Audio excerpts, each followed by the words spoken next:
Anthony Rivardo, joined by my co-host, Alex Wilson. He's finally back. He's made his return, and we're here ready to talk some New York Giants. If you didn't see, Brian Daboll today actually spoke to the media over at the Breakers in Palm Beach during the NFL annual meeting, and he talked about Travis Hunter, which was pretty interesting, and he gave some insight into his play calling duties, which he may or may not delegate for the upcoming season. We're going to go ahead and react to those storylines, have a discussion on those, and then, of course, get into the live chat and have a conversation with you all who are engaging with us over there. So that's going to be the MO in today's live stream. Once again, appreciate everybody who's tuning in. I see you, Big Jack. I see you, Candy Man. Thank you both for being here bright and early on this afternoon here on a Tuesday. Alex, let's waste no more time. How are you doing today, my friend? And, I know that you saw the quotes from Brian Daboll discussing Travis Hunter.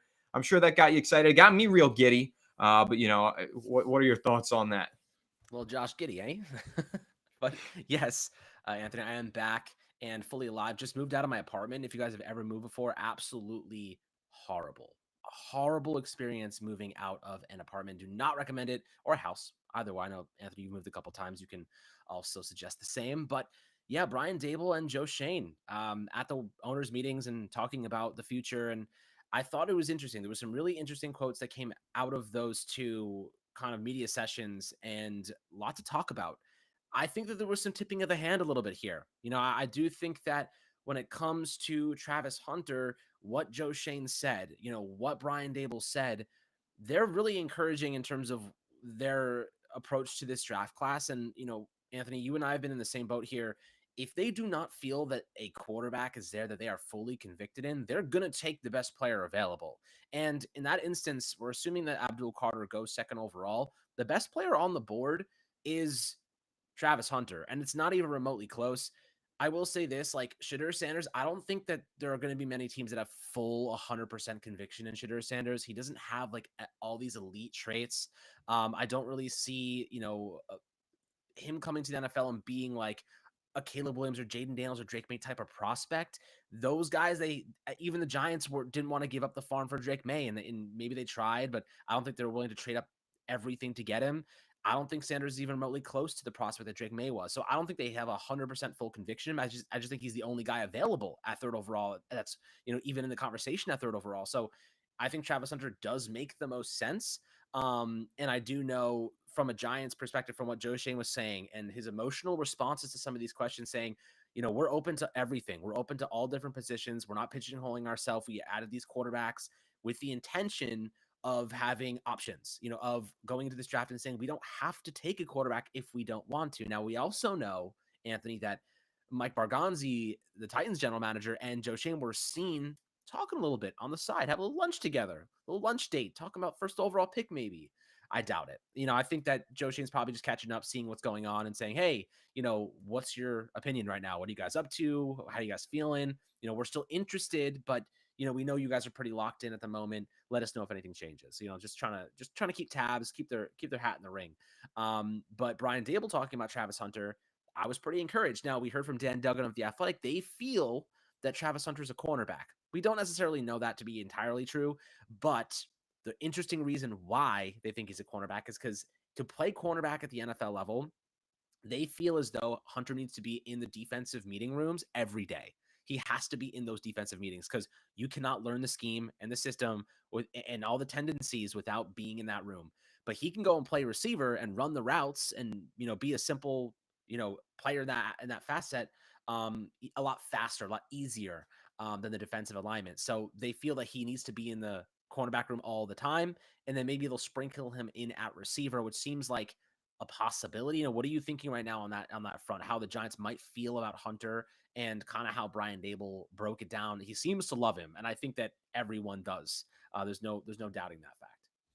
It's hard not to like Travis Hunter a lot because of what he provides on the field, but also off the field. The guy is all football 24/7. He lives, breathes, he sleeps football like he is football. And I think that's one of the things that the New York Giants probably really like about Travis Hunter. And depending on where they view him, I don't know if they view him more as a receiver or a cornerback.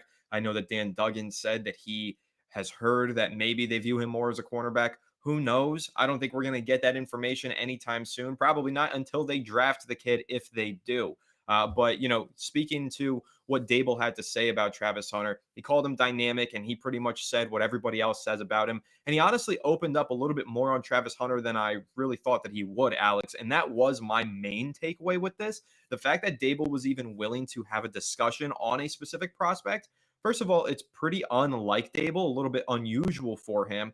And that to me indicates that there is some sort of liking that he has towards the kid. And I think that it's similar to last year. We heard the Giants, we heard Daboll in particular. Well, he had a few nice things to say about Malik Neighbors in the pre-draft process, and ultimately that's the guy who the Giants ended up selecting. And watching Hard Knocks, I remember, Alex, it came down to Brian Daboll pretty much making the selection of Malik Neighbors. They asked him, who do you like, out of these receivers, who do you prefer? And he said, hey, when I was speaking to Coach Saban said Malik Neighbors was an effing problem. Brock Bowers was an effing problem. They ended up going with Malik Neighbors, and I think a lot of that had to do with Brian Daboll receiving that cosign from Nick Saban and preferring Malik Neighbors over the other receivers in this draft class. So I think that what Brian Daboll wants, there's a pretty good chance that's what Brian Daboll gets. He does keep things close to the chest, but in this instance, I think that he is kind of indicating that he does really like Travis Hunter, same way he did last year with Malik Neighbors. So it does lead me to believe that if the Giants are not going with a quarterback at number 3 overall, I think they're leaning towards their preference being Travis Hunter because that is who Brian Daboll specifically might prefer. Absolutely. And Blake Mara, absolutely going to miss the sirens. Not at all, dude. Every single day, the sirens were out of control. I got a 1-year-old kid. Every single day, they would wake her up at night. It was ridiculous. But there was always something crazy going on in New York City for sure. But yeah, I mean, Anthony, let's talk about this for a second. And I kind of want to preface this by saying the receiver room right now for the Giants, you could argue is it's good. It's good, but not great. How would you lay that on a scale of 1 to 10? How would you rank the Giants receiving room right now among the rest of the league? Maybe like a 7? I would say around a 7. If 7, would you agree that 7 is about average to slightly above? Yeah, I would Is say that like 7 to you? slightly above. Yeah, and guys in the Then YouTube that's comments, 7 make to me. sure to, what is your ranking too here? Like out of 10, where would you rank the Giants receiver room? I think seven's kind of realistic. It makes sense to me. If they 6 to got 7 though, honestly, just six to because they've seven, had some injuries and, right? I think the top receiving cores have true 2 alphas Number instead of twos. just the 1, right? For So, sure. I agree with that. And if you get Hunter, what is that? What would you say the receiver room is then? at least an 8, then we gotta see Hunter play, and, first of all, you were just saying Hunter might play more corner than receiver, Right. but if he's, stepping in as a full-time receiver, let's see him play, and that could easily be an 8 or elevate even higher for sure.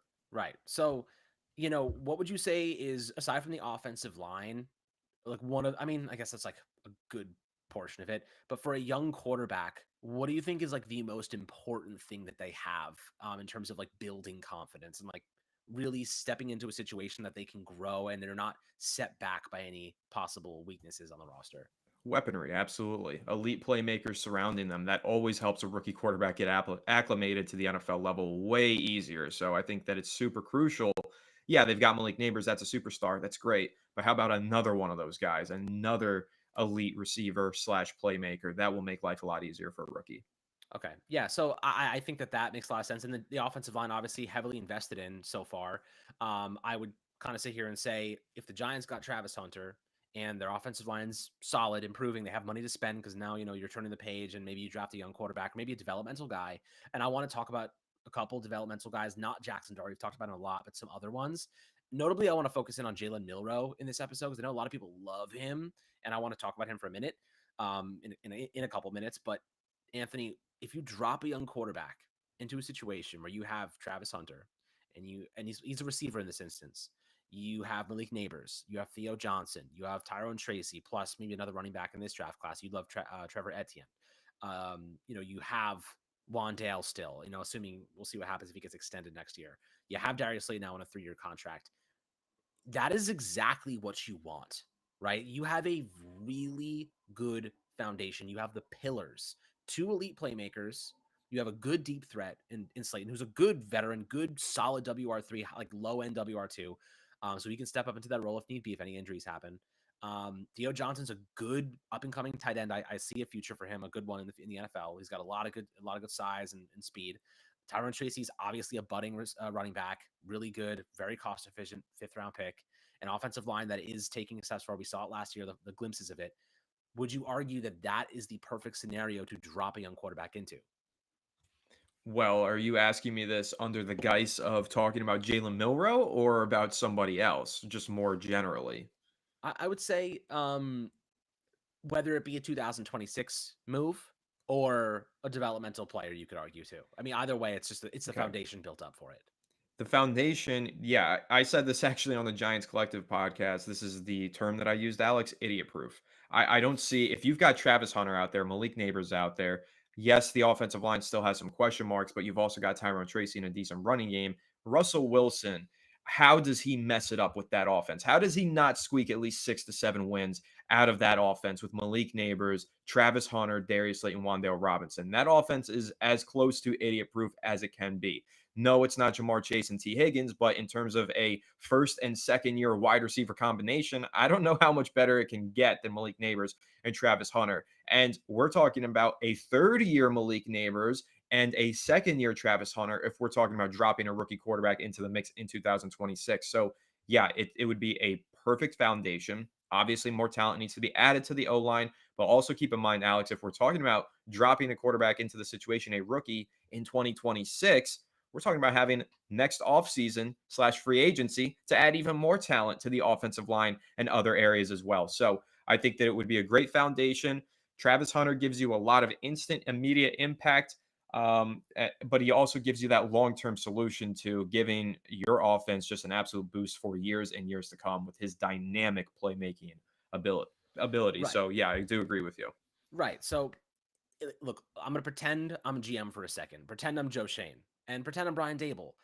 Brian Dable's it's in his best interest to want a player that's going to help him win and produce good offensive performances to save their jobs, right? If you draft a quarterback, and I'm not ruling it out, I think they're going to go more with the dev option because if you draft a quarterback third overall, they are not playing in 2025. They are not impacting this team, right? They are going to sit on the bench and they are not going to help this team win football games, which is what they need right now. They need to win football games to save jobs.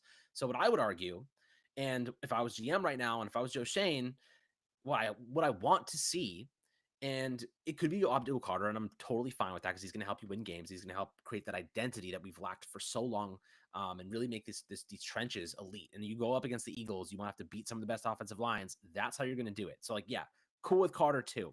But in this instance, I'm just talking about Hunter because I think it's relevant to the offense in a lot of ways.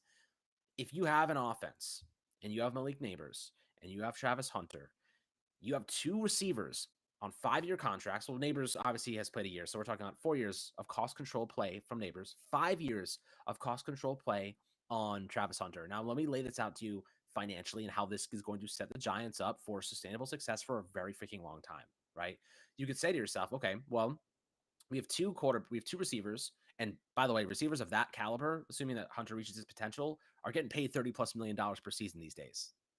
And it's a lot of freaking money. So if you have two receivers making that much money and you drop a rookie quarterback with a rookie quarterback contract into that spot, not only is it idiot proof, like Anthony said, but you now have $100 million and you can extend, you can restructure contracts, you can take bigger risks to add the best possible pieces you possibly can. For example, if the Giants are sitting there and let's say a bad football team wants to offload one of their best players, the Giants can say, well, we have our quarterback, we have our two young receivers. Maybe all we need is a star, I don't know, edge rusher to pair with Brian Burns again. Maybe we want to go get maybe a big time edge rusher becomes available. Maybe a big time offensive lineman becomes available. And the Giants say, well, we got all of our pieces. We can afford it. We can afford to use the draft capital and pay them. We can make those aggressive moves. The Giants, they made that aggressive move for Brian Burns last year, but they really weren't positioned to. You know what I mean? Like they really weren't positioned to continue to rebuild the right way, but they found themselves in a pretty opportunistic position right now, kind of by the luck of the gods because they missed out on their plan A at quarterback, which was Stafford. They missed out on plan B, which is Rodgers. Now we're on to plan C. And I think that Russell Wilson and Jameis Winston is not a plan. It's not a bad plan C. But if you get Hunter, you get this cost efficient receiving core. Plus, you can drop a rookie contract quarterback into that, whether it's a developmental player like a Jalen Milrow. We'll talk about him in a second, or you sell the farm to move up for a quarterback in 2026. There's going to be a team, hopefully, that doesn't need a quarterback, that's just a bad football team. Maybe you can trade up with one of those guys. I think it's interesting. It's a really interesting position to be in if you're the Giants, and you kind of have this, you're at a crossroads. Do you go for the quarterback and let them sit and maybe not make an impact in 2025, or go for the superstar playmaker prospect who could actually help you save your jobs and set yourself up for long-term sustainable success, where you have two receivers on rookie contracts? To me, it's an easy choice. It's Hunter. You draft Travis Hunter. You have one of the most explosive offenses in the game, and then you put the quarterback and you drop them in. By the way, guys, Russell Wilson, Travis Hunter, and Malik Neighbors, it could even be Jameis Winston, is going to be so much better than anything we've seen over the last couple of years. And I'm just going to, before I hand it off to you, Anthony, I just had to read this. I posted this yesterday, guys. Daniel Jones last year, 31 attempts, 20 plus yards downfield, 8 completions, 25.8% completion rate, 266 yards, 2 touchdowns, 1 interception, and an 8.3% turnover worthy play percentage. Russell Wilson had 50 attempts, 27 completions, 54% completion rate. He had a more than double the completion rate than Daniel Jones, at 851 yards, 7 touchdowns, 2 interceptions, and only a 1.8% turnover worthy play percentage. This offense with Neighbors and Hunter, Slayton and Wandale, is going to be so much better. And Anthony, you're a big proponent of this. Get good and then get great. That might be the best way to do it. That's what I've been saying for weeks, brother. Yes, if the Giants want to build a team that is competitive for years and years to come, they should not be following the Washington Commanders' unrealistic model. They should be following the model of the Buffalo Bills and the Kansas City Chiefs. They should be trying to become a good team and then plugging a quarterback in down the line to become a great team. That was their intention with a potential Matthew Stafford trade. That is now their intention with Russell Wilson and whichever developmental quarterback they might add or quarterback they draft in 2026, unless Russell Wilson has a great year and, of course, earns an extension, which can't be ruled out either. So I agree with you. I think the Giants need to keep building up this roster. There's still a lot of holes, and there's not enough top-end talent. Top-end talent is what carries teams to the end of the season. The Giants need more top-end talent. They're primed and positioned at number 3 overall to land one. Although, if they do take Shedeur, you won't hear complaints from me either, because I do like Shedeur Sanders. So let me go ahead and get through some of these chats. First of all, I'm going to acknowledge the feedback that we're getting, that there is an audio problem. Honestly, I've gone through and I've tried to fix these settings. Bear in mind, guys, I mentioned this in the previous 2 live streams. We are using a new software and we're trying to get the hang of it. So there's going to be a couple of bumps in the road for the first few live streams. We will try and get that all ironed out. Alex, to help you out, since they're saying that it's more on your end, yesterday I got the same feedback when I was doing my solo live stream. I turned my gain way up. Everybody said that I'm good from there on. So maybe just turn your gain up and you'll be all Gucci. We'll see. But we do have a super chat here from Sam. So I'm going to go ahead and respond to that. Sam says, "Hi, guys. To be honest, I am more interested in our 2nd round through 5th round picks. We need more solid backups and possible starters." Sam, thank you so much. A Fireside Giants OG here. Appreciate the super chat. And honestly, I've always been so excited when we get to day 2 and day 3 of the NFL draft. It's great talking about round 1, and it's great live reacting to round 1 on the channel. And, but your options are so limited. Giants picking number 3 overall in the 1st round. We know that there's a short list of like 4 players that they're going to target. But when we get to the 2nd round, or day 2 in general, 2nd and 3rd round, there's such a large pool of prospects to take a look at and to discuss and debate and prioritize. We want this guy over that guy. So I do agree with you, Sam. Rounds 2 through 5 are a lot of fun in the NFL draft. 6 and 7, you left those off the list, and I don't blame you. That's really where you get a lot of special teamers and developmental guys who most of the time end up on practice squads and don't make a great contribution. But when you're looking through rounds 2 through 5, yeah, you can actually find some real heavy-hitting, instant impact players there if you're a good general manager and you do draft well, which is so crucial and has been the Giants' biggest misstep, not only during the Joe Shane era, but dating into the Dave Gettleman era. The Giants have had a lot of problems hitting on those mid-round picks, but that is the core of the best NFL teams. The best teams in the NFL hit on those picks on days 2 and early day 3. That is how you build a contending roster. So I agree with you, Sam. I'm really excited. Round two through five, that's where the fun begins, really. Because round one, we know it's going to shake out one of two ways, Alex. They're either going to land a superstar in Travis Hunter or Abdul Carter, or they're going to draft Shador Sanders. That's really how it goes. Outside of that, round 2 through 5, I don't know what's going to happen. Giants could go in a plenty of different ways, and I'll be excited and surprised altogether with whatever direction they go. So, Alex, what are your thoughts on that? Super chat from Sam here. When you're looking at the draft, what are you more excited for? Round one or rounds 2 through 5? Well, I'll tell you what. Hopefully, my audio is a little bit better. I'm talking Oh closer to my the God, yeah, mic. it's so much Oh, better. it's I can okay. even tell. Okay, cool. All right. So what I will say about this is like if you're drafting in the top 3, you should hit on those players theoretically. You know what I mean? Like those are the best prospects in any given draft class. You should hit on the top 3 players. Now we know the Giants sometimes don't because they're the Giants, even top 5. But I do agree with you, Sam, and I appreciate the super chat. Those 2 to 5 round players, those are what builds your football team, right? Every team has a couple of superstar prospects that were prospects and hopefully translate. But it's the 2 to 5, 2 to 7 rounds where you're really building your roster. You know what I mean? The Tyrone Tracy's come there. The Micah McFadden's come there. The Theo Johnson's come, the Darius Slayton's. That's where you're building your roster out. And even UDFA's too, make an impact. And, Elijah Chapman's a guy we loved last year. It was so much fun. UDFA out of SMU. So the Giants here have an opportunity, and there's a really strong positions in this draft class. Defensive tackle, they should get a starting level DT here. And I know a lot of people love Mason Graham. The reason I wouldn't trade back to get Mason Graham is because you can land a starter in the second, third, fourth rounds in this draft class. So you're really taking at the top of the, kind of cream of the crop there just to miss out on really good players who could really elevate in the NFL. So that's why I'm not so much in the Mason Graham. I love him as a prospect. Don't get me wrong. It's just this draft class is stacked with DTs and pass rushers interior. So, when I think about what the Giants need here is kind of what we saw last year in last year's draft class, Anthony, the Drew Phillips of the world, the Tyler Nubens of the world. Like these guys make an immediate impact and started immediately. Now that they started mainly because the Giants didn't have great depth in starters, but that draft class set us up for a much brighter future. Can they run that back? A really good free agency period, another good draft. This team might be in a position to actually turn this boat around. We were a capsized boat. Maybe we're flipping this thing up. We're standing on the keel.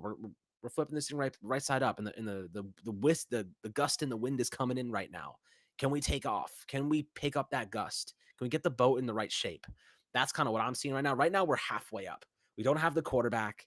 We don't know what the future looks like there. But if we position ourselves to get the quarterback, that gust of wind will take us. I'm using my best sailing analogies right now to kind of build this thing. I sailed when I was a kid. It's just all coming I back to didn't me know right that now. about you. That's pretty I cool. know, I know. Sailing's awesome. If you guys don't sail, definitely try it one day. But I'm good. yeah, well, you're in Florida, those sharks and stuff. You're in the Hudson River. The only thing you're gonna see is an occasional. I guess there's not really much fish, but you can't. Eyeball.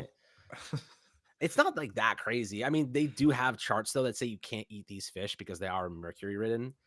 So Yeah, the water in the Hudson River is like historically not good for you. But anyway, let me not go good for you. ahead. It's like I'm drinking it. I would hope not.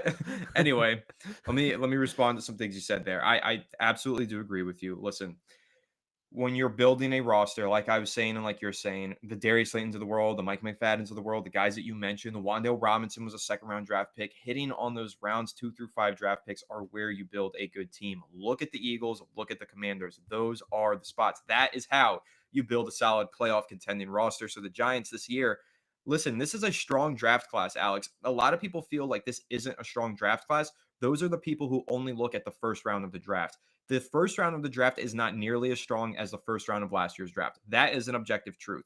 There are not a bunch of all pro caliber players sitting at the top this year. Okay, not a big deal. The Giants don't need to land 2 all pro players in the first 2 rounds. They need to land some quality starters through the first 5 rounds. And thankfully, in this draft class, while it isn't top heavy and there aren't all pro caliber talents at the top, there is a lot of starting level talent through rounds 2 and 5 that you could maximize. And the Giants need to hit on those picks. They have to get some starting level talents in those rounds, and they absolutely should be able to, but they need to actually execute. So I think it's going to be a really interesting and exciting NFL draft, and it could be one that's transformative to this roster for several years to come if the Giants do make some good selections. So, Hmm. Alex, we did get a super chat here that I want to bring up with you. Pretty interesting one. This is from Jay. Jay, thank you for this super chat. He asks, "You guys think we should sign Lockett on a veteran deal?" And I do think that's pretty interesting. Obviously, there's the connection there with Russell Wilson. Tyler Lockett and Russ had one of the best connections in terms of quarterback to deep receiving threat in, maybe in history. Like they were lightning from, I want to say 2015 to 20. That might have been the best quarterback deep receiving threat duo. Obviously, he's not the same player that he once was, Tyler Lockett. Let me double check. He is now 32 and a half years old. So, not the player that he used to be. But still, last year, I mean, he put up 500 yards, not the worst player, 600 yards rather, 2 touchdowns. Could he be an interesting depth piece as a veteran who comes in here, maybe serves as a bit of a mentor and also tries to rekindle the chemistry that he had with Russell Wilson? What are your thoughts, Alex, on potentially bringing in Tyler Lockett? It's interesting. I'm also I don't know what's going on with the audio. I'll have to tweak things. I changed the setting on the last podcast, so it's possible it could be influencing that. It said it was gonna be better. I'll work on it after this, so I apologize for that, guys. But if the Giants don't end up drafting a receiver, I don't see why Lockett would be a bad idea as a veteran, plenty of experience with Russell Wilson. If they don't draft a receiver, I think you could argue bringing him in after the draft makes a lot of sense. But I wouldn't for now until after we see how things fall out. If they draft Travis Hunter, of course, you don't need Tyler Lockett. Russell Wilson is going to get the most out of these young guys. I mean, you could argue, but do you I need was him? gonna say I don't Just a think that depth Travis piece? Hunter, yeah, he's a depth piece. He's not gonna Yeah, for start. sure. Travis Hunter doesn't impact whether or not you're bringing in a WR5, in But I my feel like opinion, and that's what I don't know. I feel like Lockett's not gonna play over Wandale, Slayton, Neighbors in but he might general. be able to So go play somewhere else, like actually, go to a team that needs receivers and play more instead of being buried as like WR5. what I was gonna say is I think signing Tyler Lockett would be very similar to when the Giants signed Allen Robinson last offseason, right? He had just played and started and actually his stat line was probably similar, around 50 catches, 600 yards and 2 touchdowns with that Los Angeles Rams. Remember that, Alex, when they signed yeah, maybe people are April Fool's joking us. I don't Yeah, am I know. That getting might be what's happening with this audio because I was listening to it on the side and I'm like, is it that low? I don't know. It doesn't sound that bad. Anyway, let me get back on my train of thought here. When the Giants signed Allen Robinson, they signed him to be what? Basically a WR5 for this team. Mhm. Allen Robinson had the same credentials basically as Tyler Lockett and a similar age range. What did they do? They brought him in. And you know what I really loved? If you listen to Malik Neighbors talk about Allen Robinson after the season, Alex, he was saying it was really during the summer. Robinson really helped me get acclimated. That was very impactful. That ended up being a very crucial signing for the Giants. He didn't even make the 53-man roster. We barely even saw him play in the preseason, but he made an impact by helping Malik Neighbors get ready to go. So if that's what the frame of reference that we want to take for Robinson and apply that to a Tyler Lockett signing here, where you bring him in for the summer, you probably cut him when the regular season starts. He doesn't make the 53-man roster, but over the course of the summer, he helps some of those other guys get acclimated. If the Giants do sign Travis Hunter, I think it's more likely that they sign Tyler Lockett, actually, because he can help him get acclimated to the NFL game. And that's really what you make a veteran signing like that for. I don't think that he signs on this team in order to compete and play games during the regular season. He signs on this team to help the young guys prepare during the summer. So I actually do kind of like the idea of a Tyler Lockett signing for a veteran minimum deal. I don't think he has a market to play elsewhere. Honestly, Alex, I think it's a very similar situation to Allen Robinson. And if that is the case, sure, I'm all for it. Bring him in, let him help mentor these young guys. Very, very interesting. Yeah, I mean, Tyler Lockett, if they want to bring him to be this veteran mentor for a young receiver, I don't mind that. I'll ask you this though, Anthony, what happens to Jalen Hyatt now? Because I know a lot of people are asking about him. Where does he fit? I think Russell Wilson's actually the best possible quarterback you could have to, revive his career. Not even revive, it's never been alive, but kind of give him a fresh start. Do you see Jalen Hyatt as a player that can actually be an impact piece? He thinks he can be. He's gone as far as just about to do everything but request a trade. You know what I mean? But like, who wants him at this point? How do you visualize Jalen Hyatt being a player that can actually produce for us? I mean, he's not starting, that's for sure. But do you get designed go routes for him? Basically, I can't imagine there's not anything more than that. Yeah, I'll give my take on Jalen Hyatt here in a second. Just want to give a shout out to Jay. Just joined the channel as a member. Really do appreciate you, Jay. That's awesome stuff right there. Love our members and also just love the whole Fireside Giants community. But do appreciate you, Jay, joining the membership program. So, Alex, my thing here with Jalen Hyatt, he needs to round out his skill set. Like, he needs to expand his skill set, rather. He needs to, first of all, clean up any drops. He had a couple last year. He needs to be better after the catch, and he definitely needs to learn how to run some other routes. Jalen Hyatt's not a trade piece, in my opinion. Those receivers who you draft on day two that don't pan out immediately don't hold their value. It's not like a quarterback where they hold their value and sometimes appreciate in value. Wide receivers, they depreciate in value pretty quickly because when you look around the NFL, Alex, all the top receivers are young guys. They're all under 30, and most of them are on rookie contracts. The superstars in the league, they become superstars immediately at the wide receiver position. So the fact that Jalen Hyatt didn't immediately become a serviceable starter, even for the Giants, means his value is pretty much toasted, in my opinion. It's been 3 seasons now, 2 seasons of Jalen Hyatt. He's entering year three, and he hasn't shown enough to garner a trade market. So what the Giants need to do is turn his career around, man. Get him on the field, give him some deep shots and some opportunities, and get him opportunities to catch the ball downfield and boost his value and also carve out a role in the depth chart. I think one thing that's important to note, Alex, we always mention where does he fit in? They re-signed Darius Slayton. Well, keep in mind, Wan'Dale Robinson's on the final year of his deal, and Malik Neighbors is really good at playing in the slot, and WR1s can play in the slot. So if the Giants don't extend Wan'Dale Robinson next year, it likely has something to do with Jalen Hyatt taking a big step this year, competing on the outside. Now your outside guys are Slayton and Hyatt, and maybe you've got Neighbors rotating in and out of the slot and outside. So there is still an opportunity here for Jalen Hyatt to prove his worth and earn his spot on this roster. He might need to stick and wait for some playing time, whether that be an injury to one of the receivers in front of him or a personnel matchup that the Giants like and want to exploit. He's got to wait for his opportunity, but when that opportunity comes, he needs to maximize it. And essentially, what I'm referring to last year, I think it was the game against the Eagles, he got an opportunity. Slayton was injured, out of the lineup. Jalen Hyatt goes in. He gets a deep shot from Drew Lock, leaps out for it, cracks his rib, and drops the pass. That can't happen this time around. You've got to maximize those few opportunities that you get. And I'm not blaming him for that. That was bad luck. That was just really unfortunate. But still, you need the luck to break your way if you're Jalen Hyatt and you're trying to crack into the starting lineup and get some playing time. So when he gets those opportunities, go out there and make a play. No drops. Got to be all in on every single rep. And I understand the Giants didn't have a quarterback that could maximize Jalen Hyatt with Daniel Jones, Tommy DeVito, Drew Lock, and Tim Boyle. They haven't had a QB who can maximize him. But you know what, Alex? He did flash some things in his rookie season when Tyrod Taylor was slinging that rock downfield. He had a couple big plays downfield. Didn't score touchdowns, but did make some explosive plays. Russell Wilson can absolutely get him doing that again if he gets the playing time, but he has to maximize those few opportunities in order to carve out a larger role. It's very crucial. When you're a young receiver and you're trying to earn a spot, first of all, on the roster, second of all, in the lineup, when you're on the field, no drops. Go out there and make some damn plays. So that's what we need to see from Jalen Hyatt. But yes,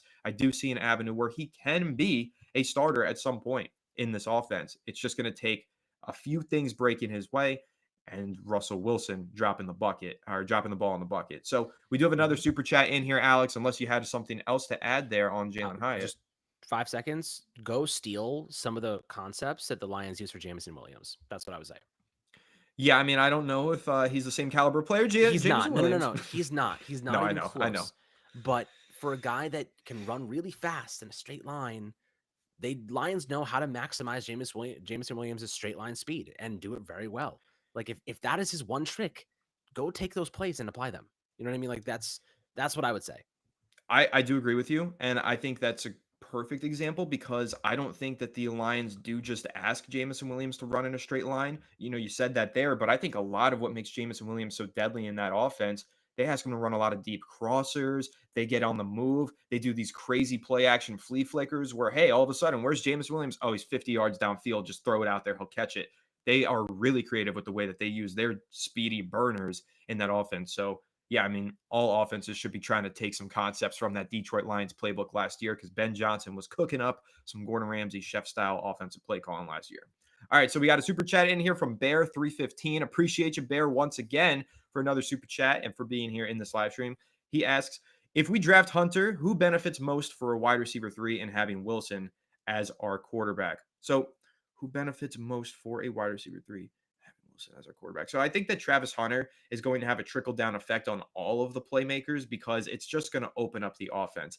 Everybody benefits. Russell Wilson benefits from having a guy with who's got the contested catch ability of Travis Hunter. His ball skills, Alex, his ability to make those contested grabs is second to none in this draft class. He truly is a special talent in that regard. But then the other receivers, I think when you've got a guy like Neighbors on one side, right? And you've got Hunter on the other side, and they're on the outsides, that middle of the field should just be wide open for Theo Johnson, for Wan'Dale Robinson. If they throw Hyatt in the slot, I don't care who's in the slot, but that middle of the field should be open if you've got two guys going vertical in Hunter and Neighbors. So, Alex, what's your take on it? How does the addition potentially of Travis Hunter into this offense, how does that open things up for some of these other players? I think that Darius Slayton gets so much more valuable because of Travis Hunter. Travis Hunter last year on screen passes was absolutely elite. Comeback routes, what he can do after the catch is why he's so exciting, not to mention top line speed. His body control, though, is unbelievable. If you have two receivers in Malik Neighbors and Travis Hunter who are elite short route concept guys, like they can do the intermediate and the deep stuff, obviously. But if you have Travis Hunter and Neighbors there, you have to you have to play very close to them. Like, or I guess you could play off ball, but they're going to destroy you on shorter concepts that are just route oriented. I think that when you're looking at Darius Slayton and your safeties have to be locked in on what Hunter and Neighbors are doing. They can't be leaning deeper in the field. Like they have to be able to step up and support. They have to be thinking about what are these two dynamic playmakers going to do at any given moment. Darius Slayton's going to get so many more 1v1 opportunities on the outside with minimal help over top. And we know Slayton wins those battles a lot of times. He loves those contested catches. He loves to go and absolutely burn them. I do think that, when you're looking at the situation, Hunter just opens up the whole offense for you. You mentioned the middle of the field. Wandale, who's going to cover Wandale? You know what I mean? You can stack these guys. You can play bunch formations and use them in so many different creative ways. It's impossible to stop them all. Theo Johnson against linebackers, that dude's going to burn any linebacker that he sees. Like it's so fun to see how your offense explodes in possibilities when you add another player that could be just as good as Neighbors. You know what I mean? Hunter has that capacity. He could be just as good as Malik Neighbors. That's how good he could be at receiver. And I don't even think he's fully refined yet. Like Neighbors is way more refined as a route runner than I think Travis Hunter is. I think Hunter, if he catches up though, is equally athletic, if not even better at contested catches. I think that it would be an awesome dynamic to watch, and everyone benefits. Especially the quarterback. Everybody benefits, especially the quarterback. Malik Neighbors benefits as well, not being double teamed every single rep if you've got Travis Hunter on the field. But I will just protest a bit here, walk that back. Malik Neighbors, I mean, listen, I get it. Travis Hunter's ceiling is ridiculous. Malik Neighbors, potential as a wide receiver. I don't know if anybody's got a higher potential than Neighbors, the guy who broke all of Jamar Chase's records at LSU. That I guy will say is this though. I literally the will say greatest this wide receiver in LSU for history. sure, for sure. But in the NFL, obviously he was unbelievable. But I think it was because we had to force him so many reps. You know what I mean? No, no, no. I actually have a totally different take on this. Malik Neighbors only scratched the surface last year, and he Oh no, was I agree completely with that. misused. Oh, for Dude, sure, for imagine sure, if they could hit him on a deep ball. He caught 7 of 27 passes absolutely. downfield. They That missed is so many. egregious. That is Remember that gross. fly ball Daniel Jones threw? That thing was in the air for like an hour. Yes, yes, that That should have should have been a been a touchdown. touchdown. Instead, it was a Yes, 35-yard gain. yes, Dude, Neighbors, I mean, he's just scratching the surface. A guy like Russell I Wilson agree. being able to throw that deep ball to him, He might I put up 2K mean, this year, dude. He might put up. If they don't draft Hunter, he might put up 2,000 yards. I'm so serious. yeah, I mean, nobody's ever done that before, but I could see Malik Neighbors doing it, which is kind of the point that I was making. He broke every record at LSU, which was the greatest receiver school ever, had Hmm. all of the records, and he broke them all. So, yeah, I get so excited thinking about the future of Malik Neighbors once he gets that stabilization at quarterback because the talent that that kid possesses, he is the complete package in terms of Yeah, his route running, his deep receiving, his run after the catch, his strength, his quickness, everything, bro. it's Like he insane. is built in a lab to be a number one wide He looks receiver. like OBJ reincarnated, like all those years ago, like as a rookie, but even possibly Dude, better. I yeah, I mean possibly better. I think really Malik Neighbors when I watch him play just reminds me so Of much, bro, Chase, of Jamar Chase. Like yeah, he has is to be.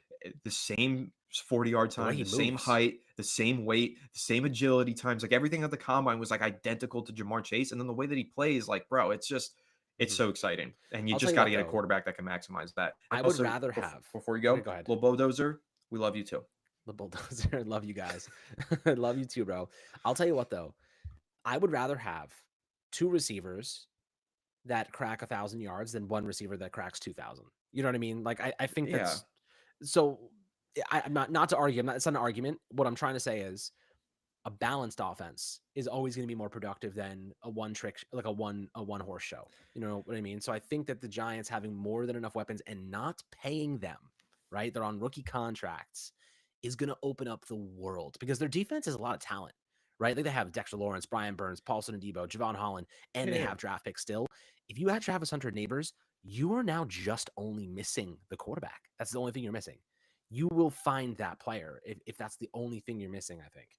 Yeah. Well, also, let me add this. I mean, your offense does become more balanced having two premier wide receivers, but you get a running back in there too who can go for 1,000 yards. That's balance. If you can have a rushing attack and a passing attack, that's balance. Like you just mentioned, Alex, the Detroit Lions, their ability to scheme guys open like Jamison Williams. They've got a high flying passing attack, but they've also got a dominant rushing attack. And why does Jamison Williams go wide open 50 yards downfield? Well, it's because they're facing stacked boxes and there's only a cornerback and a safety and they're in cover three. So, boom, you just pull that safety to the right and you throw that ball to the left, and Jamison Williams runs by everybody. So, but that's because of their running back duo that they have. So, Tyrone Tracy Jr., I think, also needs to be brought into this conversation. We're having a conversation here for a long while about the receiving core, the impact of Hunter. What's this mean for Hyatt? What's this mean for Neighbors? All of this. Well, what about Travis Hunter? Because, I mean, I'm sorry, what about Tyrone Tracy Jr.? Because Tyrone Tracy Jr. is going to play a major role here leading this rushing attack this season as a new running back one. He put up 1,100 all purpose yards last year, 800 or so rushing yards. But if he goes for 1,000 rushing yards this year, Alex, and you've got Neighbors going for 1,000 and you've got Hunter going for 1,000, yeah, this should be at least a top 15 offense, but maybe even a top 10 offense because they really do have some talent. But the only thing that they were missing last year was a goddamn quarterback who can maximize this talent. But the talent truly is there. And now the other half of it, which is the discussion that we haven't actually gotten into yet that we were supposed to, who's calling the goddamn plays? Brian Daboll needs to call some good plays if he's got all this talent because I don't want to see anybody out of this group get wasted. I think that we need to see some of these players get put in the right position to succeed. And Brian Daboll said today, Alex, and so I'm going to transition to that small discussion before we get into Jalen Milroe, who people are asking about, and some other conversations. But when you're looking at Brian Daboll, he said that he's going to wait until the preseason to make a decision on the play calling. Honestly, if I have to give you a prediction, Alex, I think he's going to keep the play calling. I know at the end of the season, the idea of him handing the reins back to Mike Kafka got brought up. I personally do not think that's going to happen because I think the way that Brian Daboll looks at it is he had some talent, he had some playmakers, and he called some good plays. He didn't have a quarterback to execute them. Now that he's got a veteran quarterback who, if you saw this quote, Alex, this was incredible. Brian Daboll said he watched every single passing snap of Russell Wilson's career this offseason. First of all, you're bullshitting me. Second of all, if he really did do that, that's over 7,500 passing attempts. So that's why I think he's bullshitting. But still, that's incredible dedication if it is true. But I think that highlights how desperate Daboll was to get a good quarterback in here. And that's why I think he's eager to call the plays again. Now that he has Russell Wilson, he will call the plays and he will do his Dude. best to maximize his talent. Dude, his job is on the line. Brian Daboll's not putting his future in the hands of somebody else. Let's be honest here. So, let's pivot now to the discussion that I know somebody said, "Why are we talking about Jalen Milroe?" Let's do that now because we did a long detour to get there. But Jalen Milroe, whether he's a second or a third round pick, I'm not totally sure where he goes yet. But I'm starting to think that his draft stock is rising as we get closer to the draft. Others may be dropping. Jalen Milroe is an interesting player. He's one of the few players in this draft class that has an elite trait, and it's his rushing quality. He's the perfect player to sit for a whole year at QB3. I don't like Shadur Sanders sitting at QB3. I think he has to play. I think that Cam Ward has to play. Jalen Milroe doesn't have to play. He can sit there on his ass, learn the offense, practice behind the scenes, maintain his insane rushing qualities, stay healthy, and be ready to play more in 2026 if that's the direction the Giants wanted to go. I think he is the perfect developmental player because he has an elite trait. No other developmental players in this draft class has an elite trait. What can Brian Dable unlock with Jalen Milroe? That's what I want to know. That's what I want to see. Jalen Milroe last year obviously was volatile at times. He had 2,834 yards through the air, 16 touchdowns, 11 interceptions in the SEC. 22 years old, 63.3% completion percentage, 2.5% turnover worthy player rate, 72.6% adjusted completion rate. He was bad at times as a thrower. But there's a lot of potential there. And I'm not going to sit here and act like he couldn't be something. I think he could be. I just wouldn't take him in the first round. Like, I never thought that. He needs a lot of work. And that's why I think, like, if you're going for a developmental player, he's a guy I would probably go after. His deep ball is legit. Someone just mentioned it in the comment section. Last year on 20 plus yards downfield, 892 yards, 10 touchdowns, 3 interceptions with a 1.6% turnover worthy play rate. If there's anyone to learn from when it comes to throwing the deep ball, it's Russell freaking Wilson. So I think that, you could just take Jalen Milroe, stash him for a rainy day, let him learn from a future Hall of Famer, his tendencies, his approach, his work ethic. Have Brian Daboll, a guy that unlocked a vastly inaccurate quarterback in Josh Allen and figured out how to get him to where he is today, work with Jalen Milroe. I would sign up for that. Like, I wouldn't take him in the first round. And with the intention of a developmental stash and see quarterback, yes, I'm absolutely down to draft Jalen Milroe. I just don't know where that's going to be. Anthony, I know you're a fan of Jalen Milroe. I know you like him. What are your thoughts on that? Hunter, Jalen Milroe plus more. I think that's a pretty good draft haul, and at least sets you up for, if you don't love Jalen Milroe after a year, you can always draft a quarterback next year too. Yeah, I think that's absolutely true because, hey, you can have a young developmental quarterback as your backup, like Joe Milton, and you can have your franchise guy like Drake May, right? Like we've seen that before. You can have your franchise quarterback perceived to be in Robert Griffin and your young developmental guy in Kirk Cousins. So that can shake out one of two ways or one of many ways. And so the Giants adding more talent to the quarterback position, you can't overkill the quarterback position, right? Just keep stacking talent there because you got to throw darts at the board. Giants haven't drafted a quarterback in 6 years. That's an egregious error. Had they been throwing some darts at the board, who knows? Maybe they would have thrown a 7th round pick at a Brock Purdy and they would have a franchise quarterback. You just never know. You have to take the chance. So, yeah, I like the idea of drafting a developmental quarterback in this draft class as a general idea. I think it's a necessity, in fact. And yeah, I would love to see them also, if they do go with Shador Sanders at number 3, I'll be happy about it. But that's where I'm going to turn this question around on you, Alex. You're asking me about Jalen Milroe and whether or not I like him as a pick. And obviously, the answer just generally is yes. But I'm going to ask you, where do you like him as a pick? Because for me, obviously, I've made this stance clear. I think you reach for the quarterback position. It's the only position that you reach on. Everything else, I go best player available, and I don't draft for need, except for at the quarterback position. I'll reach there because I don't want that QB to get stolen away from me. But I'm going to ask you because I don't think you necessarily fully subscribe to that belief. For example, you like Shador Sanders, but you would not take him with the number 3 overall pick. Me, I think if he's got franchise potential, I'm willing to take him with the number 3 overall pick. So now I'm going to ask you that about Jalen Milroe instead of Sanders. You don't take Sanders at 3. Where do you take Jalen Milroe? Do you feel like there is a range that you have to wait to? Is number 34 too early to take Jalen Milroe? For me, man, at least you're getting a developmental quarterback. I'll be okay with it, I think. But maybe for you, since he's ranked more so as a top 100 to top 150 prospect on some boards, you might not like him at number 34 overall. So that's what I'm going to ask you is, can you reach on a developmental quarterback? And if you reach on a developmental quarterback, for Milroe in particular, where are you comfortable taking him?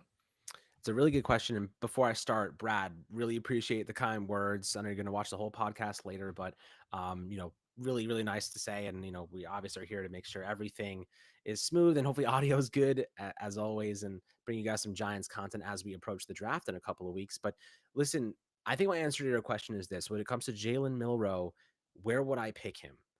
34, if I'm on the board and there's a player that I view as a first round player, I view as an impact starter player, I don't think I can pass on that. That's just a BPA approach. Like, I feel like I would stick and pick there. However, we have two third-round picks this year. So in context, I would say if I really like Milroe, I'm going to package those third-round picks together and I'm going to trade up to get him into the second round.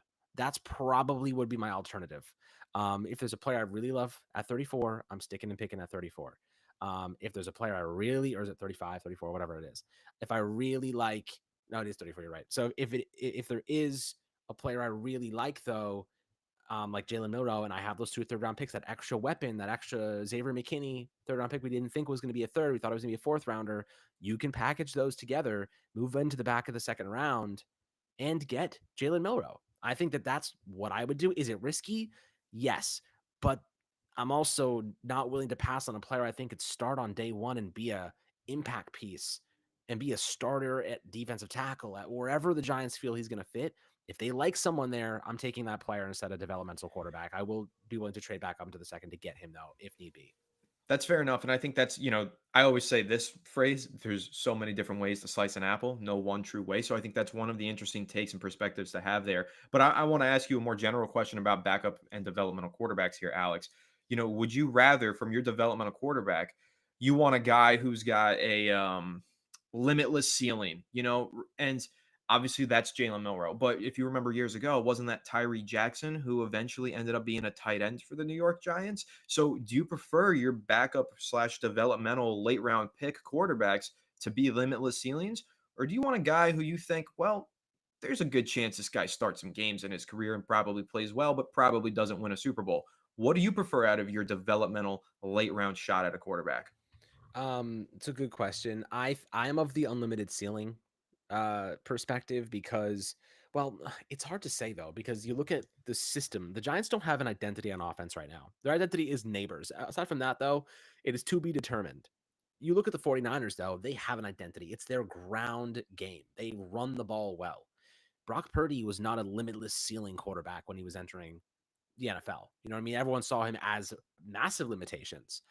But in the right system, he's been able to exceed those expectations massively. So the question is, sometimes all it takes is a player to fit your system really, really well instead of this unlimited ceiling quarterback like a Jalen Milrow who could be like an elite runner and do all these crazy things. But even the best quarterbacks don't win championships all the times. Josh Allen hasn't won one yet. And you could argue last year he was the best quarterback in the league.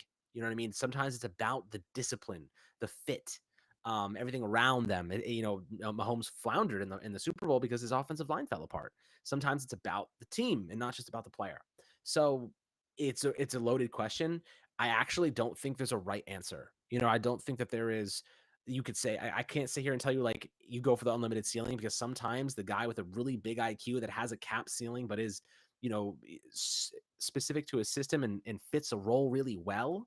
Those guys sometimes pan out in the right system. I just don't know what the Giants' identity is. I don't know what their system is. It's been changing every freaking year. So it's hard to say what they're going to do. It's hard to say who's going to be calling plays. Brian Daboll doesn't even want to commit to it. Like, who the hell, what is this offense? What's the identity? That's why I can't sit here and say like any developmental quarterback makes sense because I don't even know what the fit would be. That's where I run into some problems trying to determine. Yeah, yeah, I think that's a really good point, and I think again that ties into the conversation of, the New York Giants being a regime with its back against the wall because we don't have a long timeline. So, do we want a guy who can maybe compete more this year, or do we have the time to wait for a guy who competes in 3 years as a developmental quarterback? It's tough to determine. It's really tough to tell. So, as we're winding down in the final 10 or so minutes of this live stream, I want to answer this question from Nicholas, and this is an important one.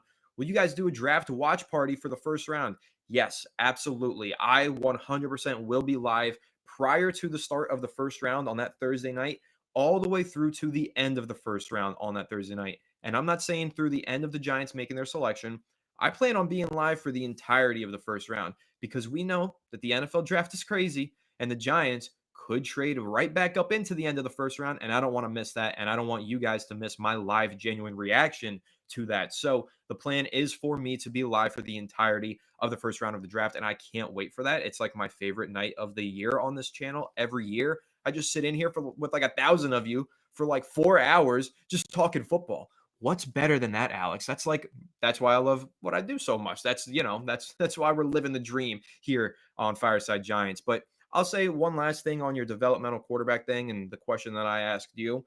You make some good points bringing up the Niners because when you look at Brock Purdy and who he was coming out of, out of college, he wasn't one of those limitless ceiling guys. He was more of the other side of the coin where, you know what, he'll probably play some games at some point in his career. Maybe he develops into a starter. Well, because of the identity that the Niners have and the system that they have in place and the coaching that they have, he didn't only develop into a starter, he developed into a plus starter that could take a team to a Super Bowl. Didn't win it, but took him there. So it really depends on your system, I think. And that's why I always say this term as well. Situation is everything, right? That's like the number one phrase for quarterbacks that I think is applicable at all different levels of football. Situation is everything. So the Giants, if they're gonna take one of those developmental quarterbacks, the situation better be a good fit for the skill set and the progress of development that that quarterback is on currently. I think that's really what is crucial and important to weigh in here when you're looking at these quarterbacks. So I think it's an interesting discussion, Alex. Let's see if there's anything else in the chat that we really like and want to go ahead and dive into. Any of these chats that are standing out to you right now? I would also love to pick up an elite quarterback who could throw in. I would also enjoy that if it was so easy. Shout out I don't Captain know. America. You were here yesterday too. Appreciate your chat.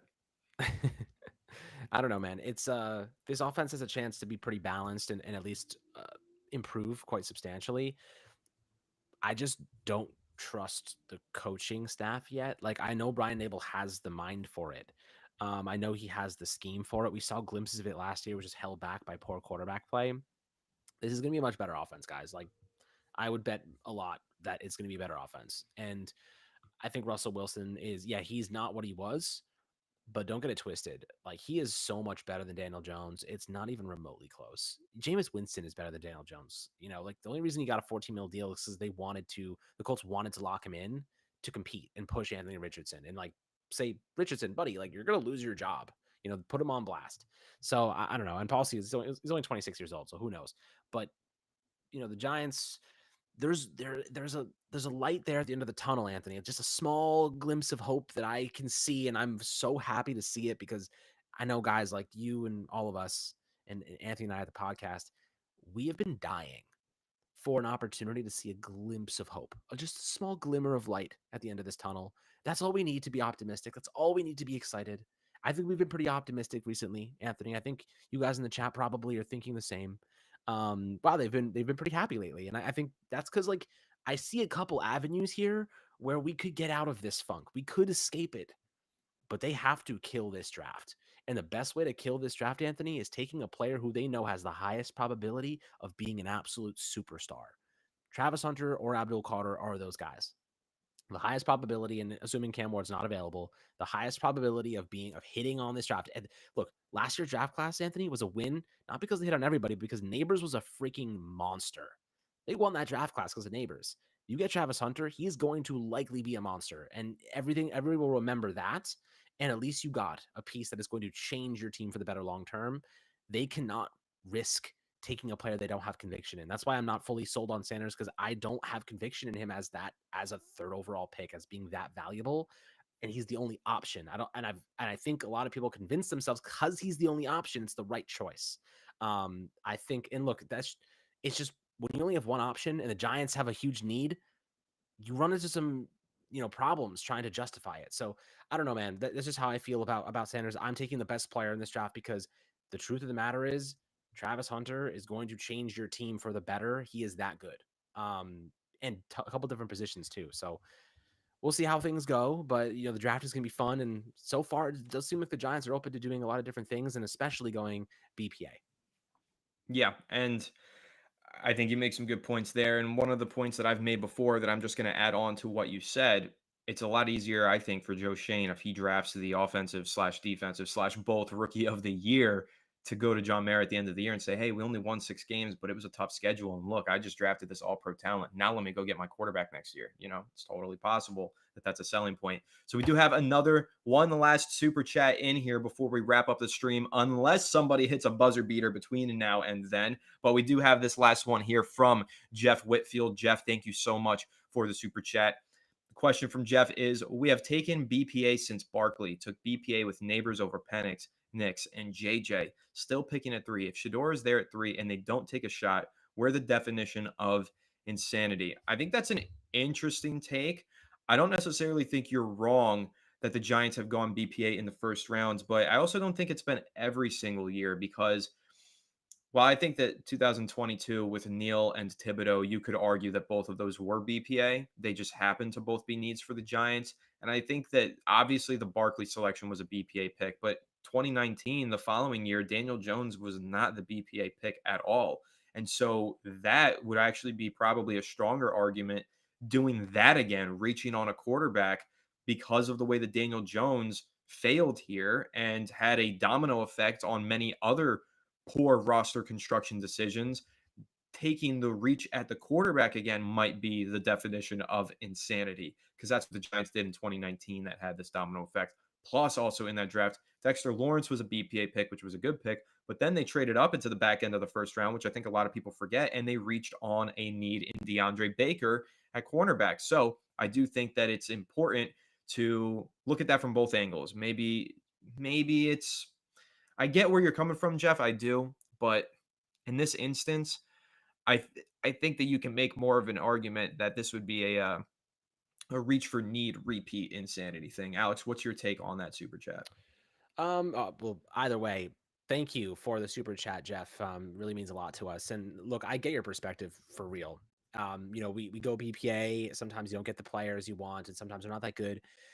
The truth of the matter is, like, Travis Hunter is labeled a generational prospect. Like, if you ask any analyst, they will label him a generational player. And the last time we saw a generational player was Saquon Barkley, that we actually took.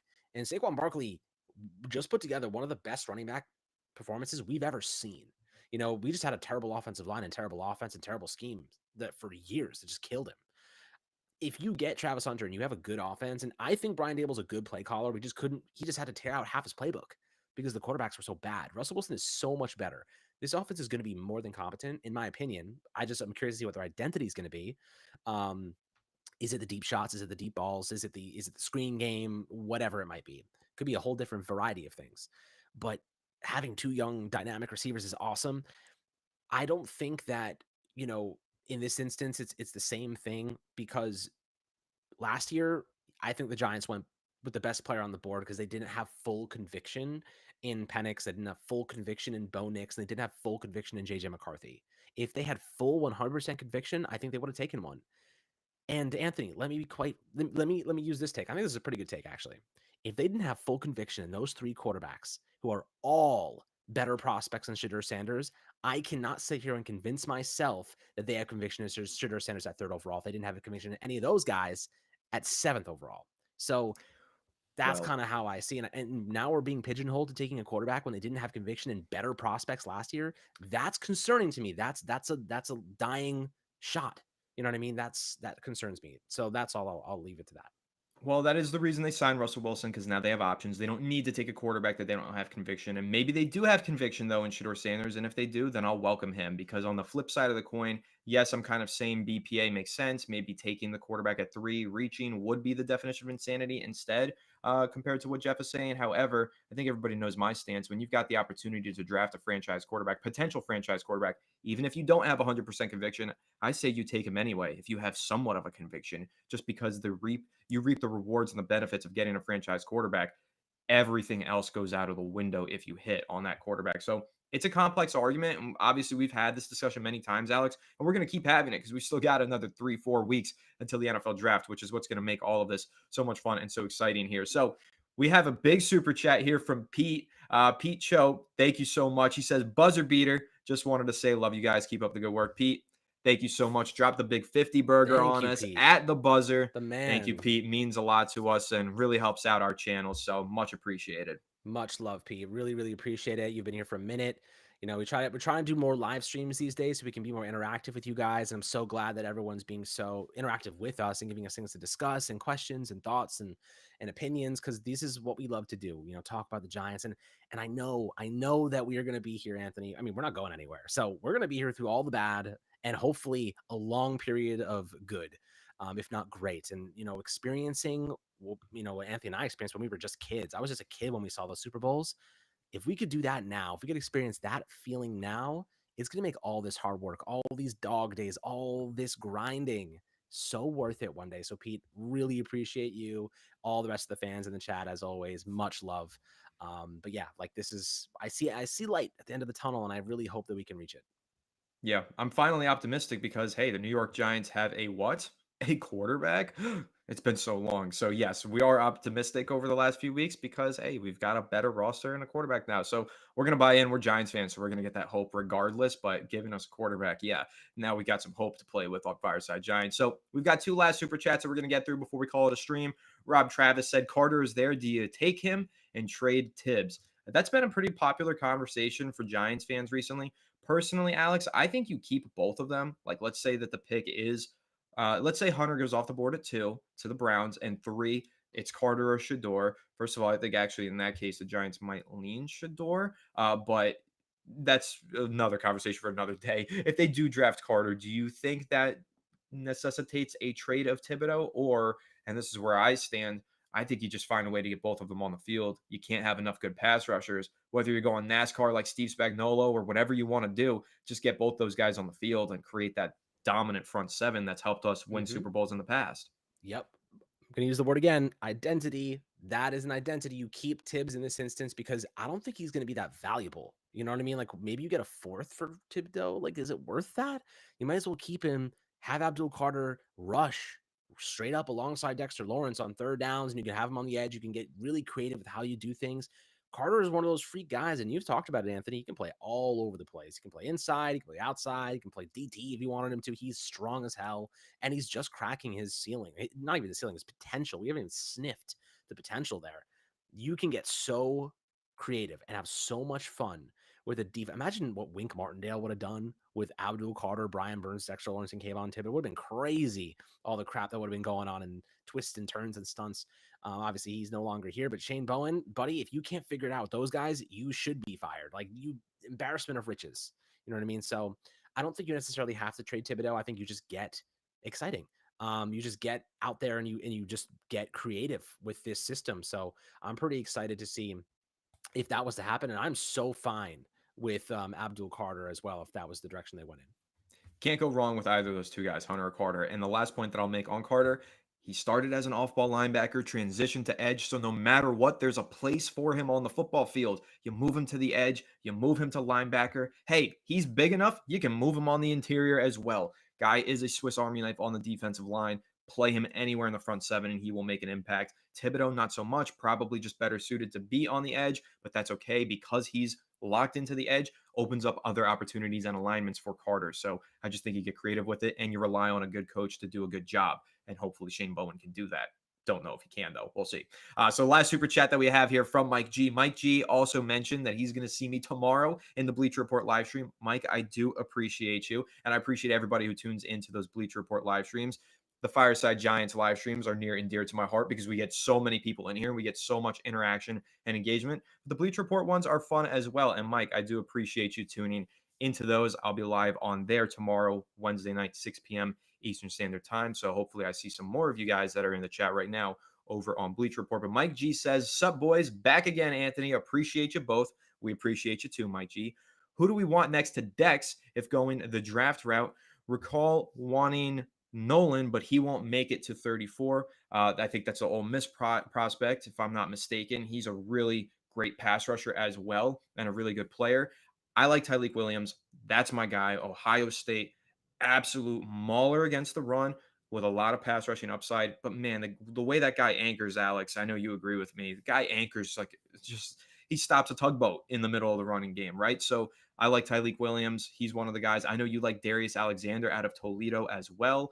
Derek Harmon out of Oregon is another player. There's a lot of options who should be on the board. At least one of them will be on the board for the Giants with the 34th overall pick. So I do think that's where you can expect the Giants to target a defensive lineman / defensive tackle in particular. So Alex, what's your take on it? Anyone that you have in mind that you're targeting over at pick number 34 on the defensive line? Absolutely. I mean, Mike G, appreciate you as always, my friend. You know, frequent flyer here at FSG. So all aboard. And listen, second round pick, 34th overall. Even in the third round, I think Darius Alexander could be anywhere in between 34th and our third round pick. I really like Darius Alexander. He is a big dude and he can stop the run. And I think that having a guy who is a really good run stopper with some pass rush upside is intriguing. Tyleik Williams, love him too. A little bit of a shorter armed guy, but he's got so much power. He can really hold up the double teams, and he does everything at a pretty adequate level. I think he steps into the NFL and makes an impact as a starter. So, you know, either of those two guys, I walk away happy. I know Alexander's a bit older, so that's why I lean Tyreek Williams. Also, the competition difference is quite substantial. So I do think I'm on the same boat with you. Tyreek Williams would be sick in the second round. Alexander also really, really intriguing. But Raymond Roldan, also great to see you, my friend. Happy to have you here in the live chat. Now we're kind of wrapping up now towards the end of this podcast, but I'm pretty hyped, about this month. April Fool's Day today. We've been pretty factual all day long, Anthony. I think we'll probably stick it that way too. Yeah, we had a little joke planned at the beginning of the show. We didn't end up letting it rip, but no need to. April Fool's Day, let me just say this before we wrap up, Alex. Just life chat moment. I hate this damn holiday. I think it's stupid. It's annoying, especially in the age of social media. First of all, some people take the jokes way too far. Second of all, man, what we do for work, we need Twitter. We need some true information being posted at all times. When they're just messing with us and posting lies, God, it gets so freaking annoying. So I loathe April Fool's Day. I hate it. I can't stand it. But I do think you guys were playing an April Fool's joke on us with the audio. And I will say that was a good April Fool's joke. You did get us with that. And Alex, I was about to wrap it up, but buzzer beater here. B Coop with a last second super chat says a late round / undrafted free agent Desmond Walker. We just needed size and bull rush. Thoughts? He's about 464. That's a big boy, no freaky. Yeah, B Coop, I know exactly what you're talking about. That man, Alex actually sent it to me the other day, and Is that guy from Florida? I said that's the Oh my anti-tush push, god, baby. dude, that guy is an absolute Brinks truck, and like the act, just the truck. Like he is I've never seen anyone run that fast at that weight. Like I think someone did the conversion from 446 to like what it would be if it was a linebacker, and they were like he would have ran like a 4 2 or something like that if he was like a lighter weight at that speed. It was some whole physics actually equation. It's kind of crazy, but As an like, athlete. I've never seen someone that big before move like that. That's a guy. I don't even know how he'd be a UDFA with that type of athletic profile. Like the team's is gonna probably draft him, right? Because like you can coach players up with that size. Listen, I'll say if with the final pick that the Giants have in the seventh round, they've got 2 7th-round picks. If he's still on the board and he's about to be a UDFA, what's the difference? Just freaking draft him. A lot of 7th-round picks get cut in training camp anyways. So do most UDFAs. Fire the 7th-round pick on him. At least you have the opportunity to put him on your roster rather than him negotiating with other teams. And when you're playing Alex in the division with the Philadelphia Eagles, who are so good at the tush push, hell yeah, I want a near 500-pound Dave Blunt's looking ass dude on my defensive line. Dude, Plug him Jalen in Hurts there. looking up and seeing that meatball in front of him is just absolutely. That's what Yeah, I'm no, I'm not. saying, bro. I'm not doing that. Yeah, so Evan, I'll take him, bro. You know what? Add him to the Giants. If you want to talk, you want to talk about identity, Alex. That's an identity right there. That's a big man in the middle of Absolutely. your defensive line. So screw it. Yeah, I think it's a Imagine great being Dexter Lawrence and looking over and seeing someone that big next to you and be like, holy shit, I thought I right, was a big dude. dude. He's way bigger than It's like Dexy, and that's Dexy's like 800 ginormous. pounds of pure man in the That's almost trenches, bro. 900 pounds. That is almost 900 pounds of Don't have them people. on the same elevator, bro. They're just going down. I think that's that's pushing a limit. That thing ain't going up there no more. Yeah. Anyway, Desmond Walker, I think Alex and I agree, would be a really fun selection at the very least. I mean, the amount of reactions and conversations we could have about him if the Giants were to draft him would just be fantastic. And of course, the memes along the way would be great as well. But I'm all for it. That would be a great late 7th-round draft pick. I agree with that. But Alex, I think that is going to wrap this one up. Another really solid live stream here on Fireside Giants. Went over the hour. I think we were planning 45 minutes. Screw it. An extra 30 minutes for you guys. You deserve it. You're the best community on YouTube anyway. So a lot of fun here. No April Fool's pranks from Alex and I, but be careful out there on this Tuesday afternoon. Don't fall for the April Fool's jokes. But we're going to go ahead and wrap this thing up now. Make sure to leave a like if you enjoyed. Subscribe to the channel if you're new. Ring the bell so you don't miss an episode, and comment your thoughts down below in the comment section. And if you're listening on Apple or Spotify, make sure to leave a 5-star review and go and follow us on all of our social media channels at Fireside Giants. Without further ado, Alex, we'll catch you on the next one. Have a good one, and let's go Giants.